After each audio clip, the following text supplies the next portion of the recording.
Stuart Nash. Oh, good choice. I think I was the only choice, actually. Thank you very much, Mr Chair. I'd also like to talk about Section 6 as well, the governance of tertiary institutions, and I think Mr Cunliffe outlined it brilliantly. These institutions are not like corporates, Mr Chair. These are places of higher learning, but also places where students come to grow, to experience life, and not just to study academic, but just to, to become productive members of society. And I have a real concern, Mr Chair, when what this bill does is says an institution, and 171 membership of a council, must have a total of 8, 9, 10, 11 or 12 members in total. Now, Mr Chair, I worked in a very senior position in a university and attended a number of the board council meetings of this particular university, and I can assure the members of this House that it was an incredibly diverse council, but it was one that was incredibly empowered and did a fantastic job of the governance of the institution.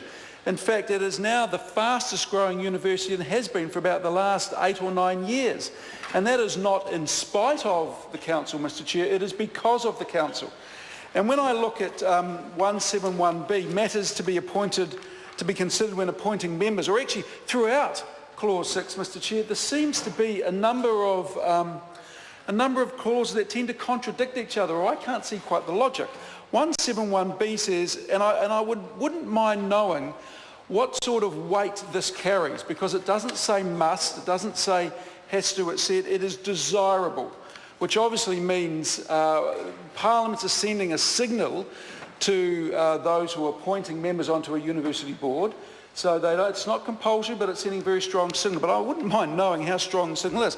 It is desirable that the council of an institution should, so far as is reasonably practical, reflect the ethnic, socio-economic diversity of the community served by the institution, and the fact that approximately half the population of New Zealand is male and half the population is female. Really? Do they have to state that in statute?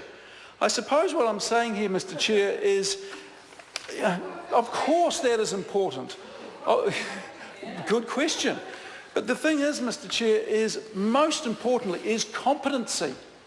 Now this should be the appointment of a council that reflects the community within which the university serves or the tertiary institution serves, of course should be an admirable goal, but it shouldn't be a constitutional requirement. Then it does talk about competency, must appoint people who in the ministers or councils have relevant knowledge, skills or experience. But then it goes and talks, and I'm sure, Mr Chairman, that you won't like this, it goes and talks about the limits on number of occasions which people may be appointed as members of council. So what they're actually saying here, Mr Chair... You're not bringing me into the debate. No, not at all, Mr Chair. The chair is a former member of, a former Minister of Education. I'm aware of that.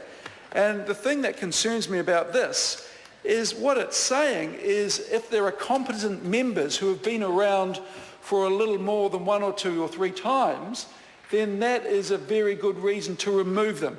And to me, someone having been in a position for a set period of time is not a reason to remove them if they are highly competent. Because the last thing we want to see, Mr Chair, is competent members being replaced by those who lack a level of competency simply because they've been there a while. But then to reflect this, we have a look at 171E, and it actually says, it's titled Membership of More Than One Council, a person who is a member of the council of an institution, I'm quoting obviously, may be appointed a member of the council of another institution, whether or not they are institutions of the same kind.